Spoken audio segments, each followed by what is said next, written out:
Good morning, আমি অনির্বাণ দাঁড়িয়ে আছি হায়দ্রাবাদের নেহেরু জুওলজিক্যাল পার্কে। আজকে আমাদের হায়দ্রাবাদের থার্ড ডে। আজকে যে জায়গাগুলো যাব সেইগুলো বলে দিই। মোটামুটি প্ল্যানিং আছে, যেমন সেগুলো হচ্ছে এই নেহেরু জুওলজিক্যাল পার্ক, যেটা প্রথমেই চলে এসেছি এইখানে। এরপরে যাব চৌহাল্লা প্যালেস, তারপরে যাব ভারতবর্ষের একটা অসাধারণ মিউজিয়াম, সেটা হচ্ছে সালারজাং মিউজিয়াম, সেটাকেও কভার করে তারপরে ব্যাক টু দ্য হোটেলে রেস্ট নিয়ে আবার পুরো বিকেল আর সন্ধেটা কাটাবো চারমিনারে। আর এই সব কিছু দেখার জন্য আপনি থাকুন আমার সাথে, সারা দিন আমার সাথে ঘুরে বেড়ান হায়দ্রাবাদের এই সুন্দর সুন্দর স্পটগুলো দেখতে। তা চলুন আর সময় নষ্ট না করে এবারে জুয়ে আমরা ঢুকে যাই। অত্যন্ত সুন্দর এই হায়দ্রাবাদের জুটা। আমি আগে যখন এসেছি দেখেছি, তা তখন আমার ব্লগিং চ্যানেল ছিল না কিছু, তাই দেখানো হয়নি। তা এইবারে এই ব্লগেতে আপনাদের দেখাচ্ছি, দেখুন, আশা করি আপনাদের ভালো লাগবে। অনেক সুন্দর সুন্দর জিনিস আছে, অনেক দেখার জিনিস আছে, থাকুন আমার সাথে। সকাল 9টার আগে জুয়ের টিকিট কাউন্টার খোলে না, যে কারণে আমরা ভাবলাম আগে আমাদের ব্রেকফাস্টটা সেরে নিই, তাই ঢুকে গেলাম সুখসাগরে ব্রেকফাস্ট করতে। অর্ডার করেছিলাম আমাদের দুজনের জন্য মশালা অনিয়ন ধোসা, এসে গেছে মশালা অনিয়ন ধোসা। এই হচ্ছে স্টাফিং, যদিও এখানে মশলার পরিমাণটা কম, তা যাই হোক এটা 80 টাকা দাম নিয়েছে। আর এখানে রয়েছে সাম্বার, এখানে রয়েছে চাটনি, এই হচ্ছে ব্যাপার। আর একটা কথা আপনাদের জানিয়ে রাখি, যদি আপনারা সাউথে আসেন, এই শান্তিসাগর বা সুখসাগরের এই দুটো দোকান রয়েছে, এদের বিভিন্ন জায়গায় প্রচুর ব্রাঞ্চ রয়েছে। অতি অবশ্যই ব্রেকফাস্ট বা ইভিনিং স্ন্যাক্স করে নিতে পারেন এই ধোসা, ইডলি, বড়া, সাম্বার, উপমা, এইগুলো দিয়ে। খুবই ভালো এদের এখানকার খাবার দাবার। ব্রেকফাস্ট কমপ্লিট করে আমরা জুয়ের একদম সামনে চলে গেলাম।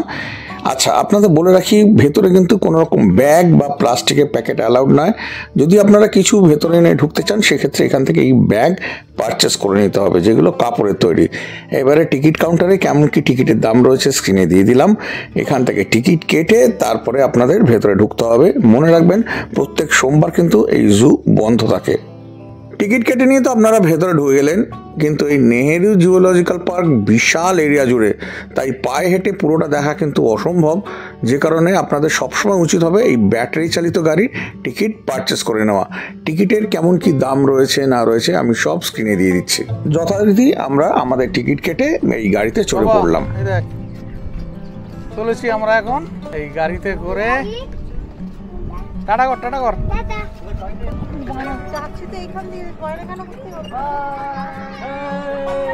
গাড়ি আমাদের নিয়ে গিয়ে ছেড়ে দিল ফার্স্ট পয়েন্টে যা যা দেখার আছে সেইগুলো দেখে নিয়ে আবার যেখান থেকে এক্সিট, সেখান থেকে আমাদের আবার অন্য গাড়ি ধরতে হবে। ফার্স্ট পয়েন্টে আমাদের নামিয়ে দিয়ে গেল। এখানে যেগুলো আছে দেখালাম, ওইগুলো দেখে নিয়ে তারপরে আমরা যাব সেকেন্ড পয়েন্টের দিকে। এইখানে দেখে নিই, প্রথমটাতেই ফেলিওর মনে হচ্ছে না, রয়েছে রয়েছে রয়েছে হোয়াইট টাইগার রয়েছে।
ফার্স্ট পয়েন্ট ঘুরে নিয়ে আমরা আবার অন্য গাড়ি ধরে চলে গেলাম সেকেন্ড পয়েন্টে।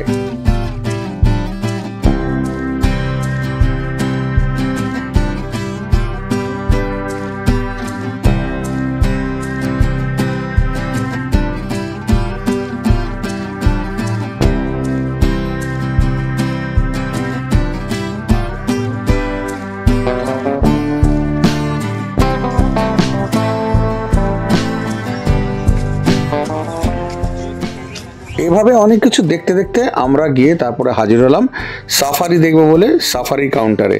সাফারি কেমন কি টিকিটের প্রাইস রয়েছে দিয়ে দিলাম স্ক্রিনেতে। এরপর সাফারি বাস আসতে আমরা সাফারি বাসে চড়ে বসলাম এবং দেখলাম অনেক কিছু, যা এখন আপনাদের সাথে আমি শেয়ার করতে চলেছি।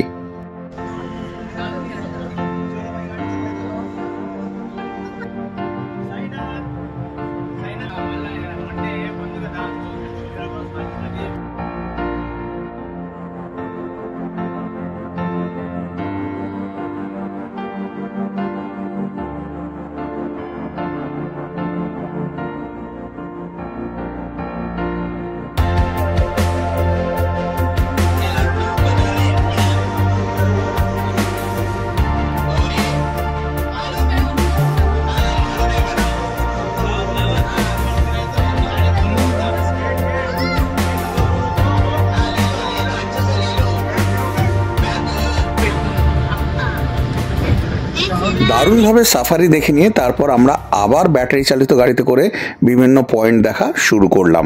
আপনারাও চাইলে কিন্তু এইভাবেও আপনারা ঘুরতে পারেন।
আমাদের এই নেহেরু জুওলজিক্যাল পার্ক দেখা কমপ্লিট হলো হায়দ্রাবাদের।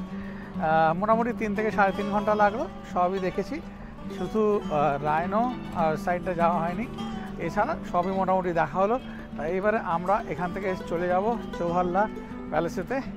এখান থেকে বেরোই, আবার দেখি গাড়ি বুক করে যাই চৌহল্লা প্যালেসে গিয়ে আবার আপনাদের সাথে দেখা হচ্ছে। ওখানে কেমন কি আছে না আছে সেইগুলো আবার আপনাদের সামনে আমি তুলে ধরবো। জু দেখে নিয়ে তারপর আমরা পৌঁছে গেলাম চৌমহল্লা প্যালেসে। এই চৌমহল্লা প্যালেস হলো হায়দ্রাবাদের নিজামদের প্রাসাদ। এই প্রাসাদটি প্রায় 45 একর জায়গায় বিস্তৃত। এটি নির্মাণ করেছিলেন পঞ্চম নিজাম আফজল উদ্দৌলা। এখানে ঢুকতে বড়দের 100 টাকা করে টিকিট আর 10 বছর নিচে বাচ্চাদের 40 টাকা করে টিকিট। 2010 সালের 15ই মার্চ ইউনেস্কো চৌমহল্লা প্যালেসকে সাংস্কৃতিক ঐতিহ্যের কট্টর হিসাবে ঘোষণা করে। এই প্যালেসে নিজামদের উচ্চ স্তরের রাজকীয় ও সরকারি অনুষ্ঠানগুলি হতো। এই প্যালেসের মূল প্রবেশপথে একটি ঘড়িঘর রয়েছে, যা খিলাফত ঘড়ি নামেও পরিচিত। রয়েছে কামান, এখানে নিজামদের ব্যবহৃত প্রচুর ভিন্টেজ কার রয়েছে তাদের ব্যবহৃত জামা কাপড়, এরকম অনেক কিছু আপনারা কিন্তু এখানে দেখতে পাবেন। চলুন সেগুলো সব আপনাদেরকে আমি দেখিয়ে দিই।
হায়দ্রাবাদে আমাদের তৃতীয় দিনের সাইট সিনেতে যে যে জায়গাগুলো দেখেছিলাম, যদি সব কটা জায়গা একসাথে দেখাতে হয় তাহলে ভিডিওটা অনেকটা বড় হয়ে যাবে।